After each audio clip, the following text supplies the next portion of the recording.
Vereadora, bem-vinda. Bom dia, Mauro. Bom dia, Rebeca. Bom dia, Ana. Bom dia, comunidade. Então, a gente não entra nessas coisas para brincar, né? É muito raro isso, né? Eu consegui aprovar uma proposição em cada uma das sessões. Eu participei de 2 sessões, porque segunda-feira era para ter sessão, só que a enchente aqui em Florianópolis foi brabíssima, né? Choveu quase 300 milímetros em menos de 3 dias, e caiu barreira em praticamente tudo quanto é região da cidade, em estradas importantes, aí não teve sessão. Então eu tomei posse de manhã, mas não teve a sessão, mas na terça a gente conseguiu aprovar uma audiência pública e ontem a criação de uma comissão temporária.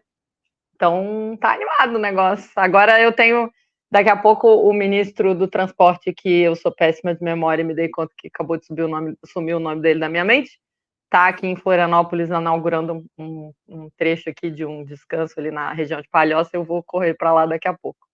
Mas tá bem interessante. Com certeza. Por que você tomou posse na Câmara agora?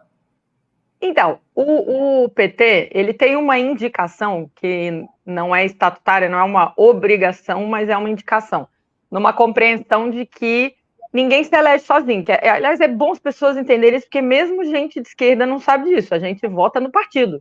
Não existe esse negócio, não, eu vou votar no fulano, mas ele tá no MDB, ele tá no União Brasil, ele tá no PP. Não, mas ele é meu vizinho, ele é gente boa, ele trabalhou comigo não sei aonde, ele faz parte do movimento não sei qual. Não, mas você está votando no partido dele, você não está votando nele. Primeiro você está votando no partido. E aí o partido vai fazer o quociente eleitoral. Aqui em Florianópolis é um pouco mais, entre 10 e 11 mil votos, né, mais ou menos, pode passar um pouquinho, depende da eleição, porque é o número de votos válidos dividido pelo número de cadeiras. Cada partido, coligação, federação que junta esse tanto vai eleger o mais votado. Raramente no Brasil, e principalmente na esquerda, a gente tem parlamentares que se elegeram fazendo sozinhos esse quociente eleitoral. Então, a compreensão é, o mandato que, no caso, a Carla Aires conquistou, ela conquistou com os votos dela, ela fez 2.000 não sei quantos votos, com os meus, com os outros suplentes, com todo mundo da chapa. Então, a indicação do partido é fazer o que a gente chama de rodízio, né? Que é, durante algum período, pelo menos os primeiros suplentes poderem assumir. A Carla tinha assumido como suplente no mandato do vereador Lino na legislatura anterior, e aí quando ela assumiu como titular, o Lino não foi candidato, a Carla fez uma ótima votação, assumiu como titular. Aí ela se comprometeu a manter a política do rodízio. Nem todo parlamentar do PT, infelizmente, respeita essa ideia, mas essa ideia de que você abre espaço por um tempo dentro do mandato para as outras lideranças também se fortalecerem e poderem expressar as suas, enfim, proposições. E aí, esse ano eu vou assumir, é só um mês, né? É um mês dato, que foi engraçado, porque eu cheguei, daí eu comecei a falar com o pessoal da equipe, daqui a pouco a menina da equipe olhou para mim e falou: entendi, né, Helenira? 4 anos em 30 dias. Eu falei, então, vamos lá, porque a gente conseguir, né? Tudo que der. E aí a Carla, então, faz essa política que eu acho que é bem importante, né? E a gente poder fortalecer as outras lideranças, que afinal de contas também são responsáveis por ela ter o mandato. Então, tá animado. Eu não sabia disso. Você sabia, Ana, dessa indicação do PT? Não sabia, não. Não sabia, não. Legal, bem legal. Bem legal. Muito bom. E você se tornou vereadora por um mês agora, mas vai ser vereadora por 4 anos, a partir do ano que vem, se os eleitores de Florianópolis assim o decidirem, né? Isso, eu sou pré-candidata a vereadora também. É uma forma da gente... Eu estou dizendo que esse mês dato, a gente chama de mês dato, né? Mas esse mês dato é para dar um gostinho para o pessoal sentir o que vai dar para fazer, imagina, em 4 anos. E aí foi legal isso, porque a gente aprovou essa audiência pública para expandir as unidades de institutos federais aqui em Florianópolis, porque a gente tem 2 institutos, um que é o prédio histórico, que está ali desde o tempo que era... Na verdade, mudou de prédio, era a Escola de Ofícios e Aprendizes, aí depois ela tem quase mais de 50 anos a unidade, mais de 100 anos a instituição. fica ali no centro e tem uma no continente.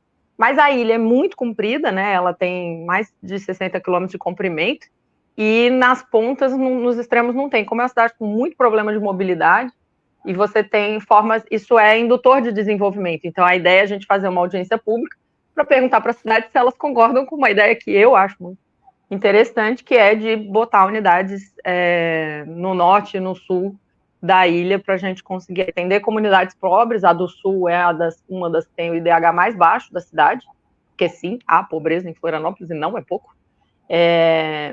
E a do norte é para trabalhar no Sapiens Park, porque a gente tem... Isso são ideias, né? Eu vou ouvir a população para ver se elas concordam com essas ideias, tem ideias diferentes. Ontem eu tive contato com a existência de um laboratório da universidade na Barra da Lagoa, que é uma região mais leste da cidade, né? E que tem o desenvolvimento de pesca, de cultivo, né? De peixe. Então a gente tem muitas possibilidades, mas aí a ideia é conversar com a população, trazer o MEC para cá, para o MEC ouvir o povo de Florianópolis sobre essa demanda. Olha, Helenira, eu queria fazer uma pergunta. Eu queria te tirar um pouco aí de Santa Catarina, eu queria te trazer para o Brasil, que está para o mundo. Mas é o seguinte, a gente estava conversando mais cedo aqui no programa, eu tenho estado lá no Congresso, Mauro também, né? E Rebeca também, a gente fica aqui acompanhando a conjuntura nacional. Ontem eu fiquei bem impressionada, que eu achei um baixo astral grande lá na Câmara, essa confusão com Lira, o governo parece que... Por onde eu passei, eu escutei assim, o governo está desajustado, está desacertado, tem alguma coisa que está estranha. E no meio disso tudo, tem greves acontecendo, né? Então, greve da Universidade Pública, dos institutos federais. Que avaliação você faz hoje dessa conjuntura nacional e as possibilidades de vitória dessas greves dentro deste cenário? Você acha que isso não vai esticar muito? Por exemplo, só para fazer mais um apontamento, não fui na manifestação, teve uma manifestação ontem, dia 17, né? De uma mobilização, parece que não foi tão, né, grande quanto precisaria ser. Como é que você está vendo esse cenário? Então, a gente teve hoje, essa semana, uma agenda que começou na terça-feira com uma audiência pública no Congresso Nacional, que estava assim, bem, bem cheia, né? Debatendo essa situação da educação federal. Aí ontem a marcha e hoje os principais sindicatos, os que estão em greve, estão fazendo plenárias. O que acontece? Primeiro, é bem complicado levar gente para Brasília, né? Isso é uma coisa histórica, tanto que, assim, os recordes de mobilizações em São Paulo e no Rio batem 1 milhão, sei lá, e em Brasília, quando a gente conseguiu fazer uma marcha com 150 mil, a gente comemorou muito. Claro que tinha menos gente do que eu, particularmente, esperava, mas eu acho que foi uma boa manifestação. O que acontece? A gente tem em torno de 40 universidades já, tanto com técnicos em greve, mais de 40, com docentes, a gente tem um rumo de que deve estar até segunda-feira com um número parecido, e os institutos federais, como a gente tem institutos muito maiores, muito menores, né, eles são de uma estrutura bem variada, a gente conta pelas unidades, né, campus, que está parado ou não, e a gente passou de 500, de um total de 680 unidades, tem mais de 500 com greves, também com greves em níveis de mobilização diferente, né? Tem algumas que estão completamente fechadas e outras que têm funcionamento parcial. É uma greve bem forte, é uma greve que cumpre a sua função, e aí só lamento, mas a função de uma greve não é dar parabéns para o governo, é incomodar, né? Se a gente fosse dar parabéns, a gente não fazia greve, a gente fazia outra coisa. Então, se a gente precisou fazer uma greve, é porque tem um conflito, e esse conflito é um conflito tem a ver com algumas coisas, né? Uma primeira que é a negociação insuficiente. A negociação está existindo, não é verdade, para quem diz que, né, há uma negociação, só que ela é insuficiente, ela não está demonstrando uma possibilidade de realmente alterar as coisas, o necessário. Posso então, fazer só um comentário sobre a negociação? Claro. Percepção, aí não sei se está correto. Eu vejo um esforço muito forte da Esther Dweck na negociação. e um freio na mão do Haddad. Não sei se é essa a impressão de vocês também. É que, assim, eu acho natural, o governo, quando ele se apresenta para a gente, ele se apresenta de uma maneira mais, eu chamaria de monolítica, né? Eles não mostram os conflitos que eles têm. Algumas vezes, o Feijó, que é o negociador, fala, nós estamos fazendo um esforço muito grande, porque a gente tem que convencer primeiro o governo, que dá a entender que é essa a questão, né? É um consenso, e aí eu tô, literalmente, é um consenso na base não, mas nos dirigentes, nos militantes dos servidores federais da educação, que a política econômica, ela erra em priorizar da maneira que priorizou, porque todo mundo entende que tem correlação de força, ninguém é ingênuo. Agora, a questão é que todo mundo sabe que quando o Haddad propôs déficit zero para esse ano, por exemplo, ele foi mais realista que o Rei. Ele entregou muito antes dos caras, nem o mercado esperava déficit zero. Então, eu me lembro, inclusive, das reportagens, figuras tipo Miriam Leitão falando, nossa, ele propôs déficit zero, caramba, né? Ninguém esperava. Então, ele, ao ser mais realista que o Rei, Fernando Haddad, colocou o governo nessa situação. E agora ele vai ter que resolver o problema que ele criou, porque quando você olha para uma categoria que está com 20%, 30%, 40% de perda do poder de compra, aí as pessoas que defendem o governo falam, não, mas o governo deu 9% de reajuste. Deu 9% de reajuste, de um reajuste que foi conquistado muito por nós diretamente. Porque quando o governo estava negociando a PEC da transição, os sindicatos todos caíram dentro do Congresso para poder mudar a forma como o governo Bolsonaro tinha proposto o valor, porque o governo Bolsonaro tinha proposto 5 bilhões e pouco, mais 5 bilhões do orçamento secreto, para dar reajuste destinado ao pessoal de segurança. E aí a gente foi para dentro do Congresso, verdade que o governo fez algumas propostas, e isso virou 11 e poucos bilhões que foram distribuídos de maneira linear para todos os servidores públicos. Só que aí tem esse segundo problema. Linearmente para todos os servidores públicos significa que um auditor fiscal que ganha 30 mil teve um reajuste de 9%, aumenta a remuneração dele em mais de R$2.000, quase R$3.000. Uma pessoa que ganha R$3.500, a remuneração dela aumentou menos de R$300.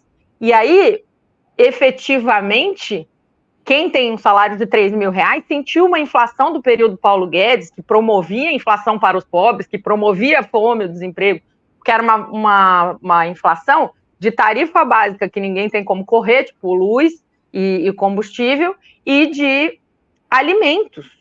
Então, essa inflação, quem ganha R$3.000 gasta quase 40% do seu salário com comida, gasta quase outros 40% com aluguel.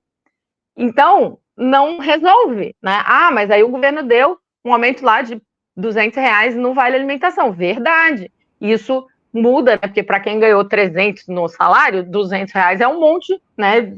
Proporcionalmente. Mas só que aí não chega nos aposentados, que são umas das pessoas que têm os salários mais baixos e que têm perdas muito altas, né? Porque quando você se aposenta, você sempre perde, né? Perde gratificações, perde um monte de coisa. Então a gente foi criando um problema e não tem jeito, assim, tem negociação só para dar o status, né? Hoje essas plenárias devem decidir se a educação vai aceitar ou não a proposta de aumento nos vales, que o governo se comprometeu, independente da negociação por categoria, que aumenta significativamente o vale para R$1.000, só que aí, de novo, não pega os aposentados, então a gente tem categorias cujos sindicatos praticamente só têm aposentado, porque elas foram sendo substituídas por terceirizações. Então, como é que esse sindicato vai aceitar um reajuste de alguma coisa que não vai dar nem R$1 no bolso de ninguém? E, por outro lado, na sexta-feira, no caso da educação, vai ter negociação da reestruturação de carreira e proposta de reajuste, tanto para a carreira TAI quanto para a carreira docente, que reúne o conjunto de quem está em greve. A perspectiva é a gente ter uma proposta de reestruturação de carreira, acho que deve ser uma proposta significativa. O problema é que todas as notícias que a gente tem é que o Haddad não abriu mão e não vai dar nenhum tipo de aumento da remuneração em 2024.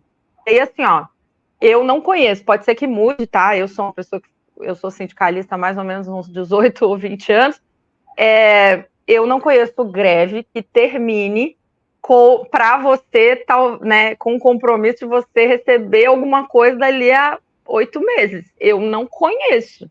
Ou 10 meses. Normalmente, você tem que ter algum ganho mais imediato.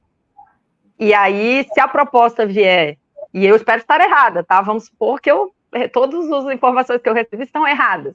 Tomara. Mas se a proposta vier sem nada para 2024, eu duvido que a greve acabe, mesmo que a proposta de reestruturação seja boa. Então, a gente tem que forçar o governo. E aí, se o Lira está incomodando, bom, tem 2 aspectos.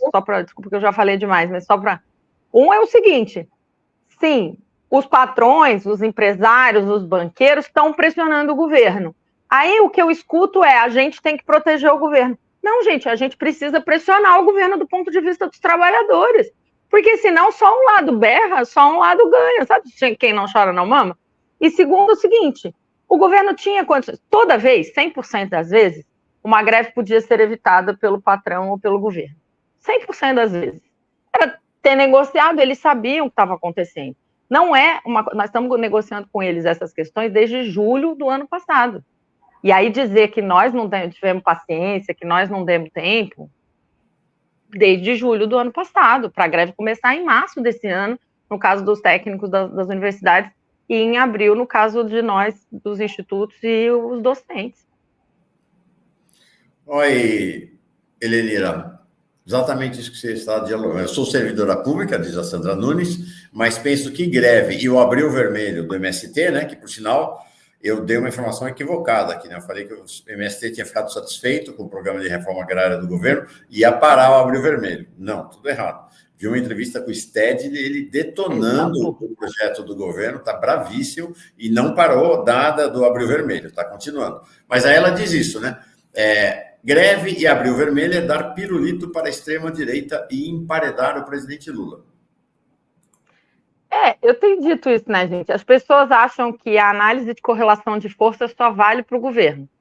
Tipo, o governo tem o direito de recuar em todas as nossas pautas porque a correlação de forças não está adequada. Mas os trabalhadores não têm o direito de avançar nas suas pautas quando a correlação de forças é menos desfavorável.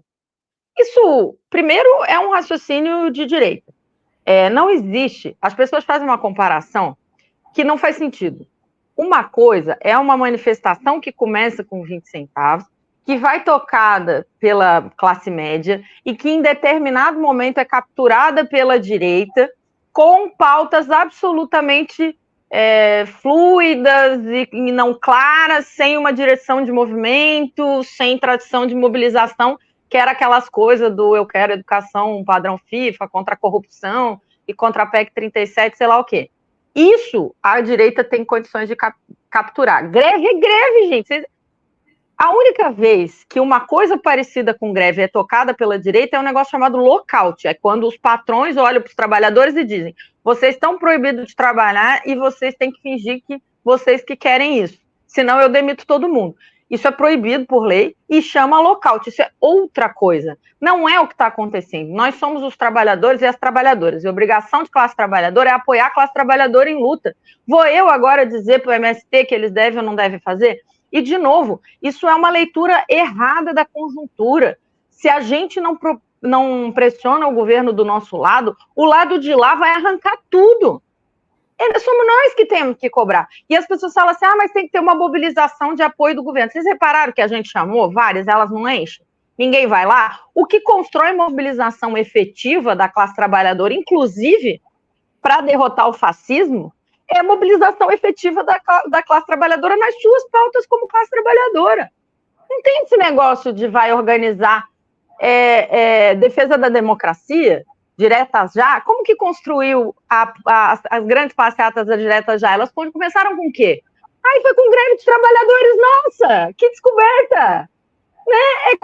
Porque quando os trabalhadores vão para a luta para pressionar os patrões ou o governo, e aí descobrem que tem outras forças políticas, por exemplo, banqueiros, por exemplo, o Lira, né, os fascistas, que estão impedindo que isso aconteça, é que a classe vai e decide, então, enfrentar as forças que estão impedindo ela de conquistar. E é por isso que é a partir das greves do ABC que você constrói a PT, a CUT e as manifestações das diretas. Não tem outro processo. Dizer que para defender o governo dos fascistas o que a classe trabalhadora tem que fazer é ficar quieta é falta de conhecimento histórico de como funcionou a classe trabalhadora. Como é que começou a Revolução Russa? Com a Revolução Russa? Assim, primeiro dia, acordamos de manhã e falamos, vamos sair de casa fazer a Revolução? Não. Olha que descoberta, foi com greves de trabalhadoras. Gente, é assim que funciona, entendeu? Qualquer conquista da classe trabalhadora começa com a classe trabalhadora lutando pelos seus direitos imediatos. E depois, quando ela repara que os seus direitos imediatos estão sendo impedidos por outros obstáculos que não têm a ver só com a decisão de quem está diretamente envolvido na decisão, é que ela amplia essa pauta. E lembrem-se, foi quando, por exemplo, em 68, quando os estudantes vão para a rua, eu lembro do Jean-Marc Van der Vinde contando isso, ele fala assim, não, tinha 15 mil estudantes, era um número assim, 15 mil estudantes universitários, era o total de estudantes universitários que tinha na cidade inteira do Rio. A passeata dos 100 mil foi de estudante? Não. Ela foi uma passeata que foi chamada pelos estudantes por uma questão objetiva, porque ela era contra a morte do Edson Luiz, contra a reforma universitária e contra a ditadura por consequência, né? E que os estudantes conseguem dialogar com a classe trabalhadora e lutar com os sindicatos. Então, assim, gente, sem luta sindical não tem nenhuma outra luta nesse país. E toda luta sindical começa com luta objetiva pelos direitos imediatos da classe. É assim que a história desenhou. Helenira vai sair daqui a 6 minutinhos, mas antes a Rebeca tem uma questão.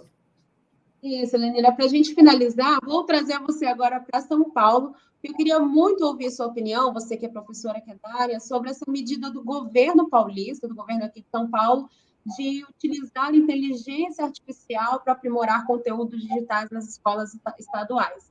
Basicamente, né, segundo a secretaria, a inteligência artificial vai ser usada para aprimorar, para melhorar o material didático que já foi produzido pelos professores. E aí, queria entender em que ponto isso é bom, vai facilitar o trabalho desses docentes, até que ponto isso é prejudicial, uma vez que a gente tem também em discussão essa questão da regulação das inteligências artificiais no Brasil, né? Como que você recebe essa notícia e como você avalia? Não tem nada de bom.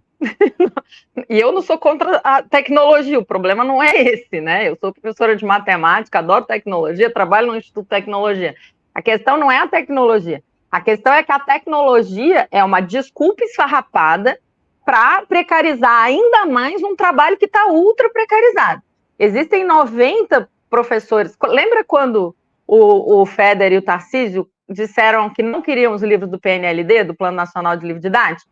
Por que eles disseram isso? Porque eles iam substituir completamente isso por aulas prontas que são entregues, produzidas lá no âmbito da Secretaria Estadual. Para produzir essas aulas, tem 90 professores trabalhando. Esses 90 professores tinham que produzir, deixa eu ver se eu sei o número certinho, era tipo 2 aulas a cada semana, se eu não estou enganado. E agora eles têm que produzir 2 aulas a cada 3 dias, porque a inteligência artificial vai fazer e eles só têm que revisar. Gente, deixa eu explicar uma coisa, conhecimento é uma coisa que precisa de tempo. Se você vai lidar com produzir um processo de qualidade de uma aula, ela tem que ser pensada. Por que livro é necessário? Porque o cara, a pessoa, a professora, o professor que escreve um livro didático, ele trabalha 3, 5 anos no material. Não é de um dia para a noite. Então, ele escreve umas coisas, aí ele vai escrevendo. De repente, ele repara que uma coisa que está lá na frente tem a ver com uma, muda a ordem, reescreve, faz uma associação, passa um mês lendo outra coisa, descobre mais um material, insere. Depois isso vai passar por editoria, por revisão da revisão, ilustração, organização. O cara tem zilhões de trabalho de ida e volta. Se você transforma isso numa escala industrial, não existe, nem se você botasse o Einstein para escrever as aulas, ia ficar bem feito, porque é impossível. Na minha área, por exemplo, a gente tem uma média, a gente trabalha com uma média de tentar ter 3% de erro. É mais ou menos tentar, não, né, a cada 100 páginas ter 3 erros. Cara, esse negócio vai ter 3 erros por página. Porque não tem como a pessoa que está trabalhando numa pressão dessa produzir um negócio de qualidade. E aí eles querem pegar eu chamei de lixo, depois eu fiquei até no 247 eu chamei de lixo. Cara, isso é lixo. E não é lixo por causa das pessoas que estão produzindo. Eles só têm interesse de mercado. Eles querem substituir o trabalho de professores e professoras por esse lixo tecnológico, porque o Feder trabalha com tecnologia, vende isso, ganha dinheiro, tem os amigos dele que fazem isso, os coleguinhas empresários. Então, assim, esse povo está oferecendo uma porcaria e não tem jeito de ser bom, por mais competente. E, reparem, vou repetir, a minha crítica em absoluto é para os colegas que estão trabalhando. Eu tenho pena deles, porque eles sabem. Porque uma vez, quando eu fui submetida a uma ideia dessa, eu até comentei que eu estava precisando de dinheiro, fiquei desempregada, não tinha um P, né? Não tinha R$1, tinha que trabalhar. Eu achei uma universidade privada que me contratou, me pagou R$500 por mês para, em 3 meses, produzir um livro de introdução à análise matemática. Nossa Senhora. O livro, as gravações das videoaulas e as atividades do ambiente virtual, em 3 meses. Eu fiquei desesperada, porque eu tenho vergonha na cara. E eu tinha 100% de certeza que o material que ia sair era uma merda. Então, eu não estou falando dos outros, porque é impossível você construir um material decente nessas condições. É impossível. Então, eu tinha vergonha. A sorte é que me chamaram, que eu tinha passado já no concurso, estava esperando ser chamada. Aí me chamaram, eu saí correndo, fui lá. Eu já tinha trabalhado umas coisas, eles falaram, não, a gente deve R$200. Eu falei, eu não quero nada, só quero minha carteira de motorista, tira o meu nome desse negócio. Porque tudo que eu tenho medo é que o meu nome saia nessa porcaria. E aí, acabei não precisando fazer o trabalho. Helenira, mas é terrível. Seu evento lhe espera, você me disse no bastidor, 8h35 no máximo. 8h35. Exatamente. Pontualidade, sei lá, não é mais britânica, né? Porque eles atrasam tudo. Acabou. Também. Bons eventos para você, a gente te espera aqui na semana que vem, vereadora. Tá bom, valeu, beijão, gente, até semana que vem, tamo junto. Boa luta.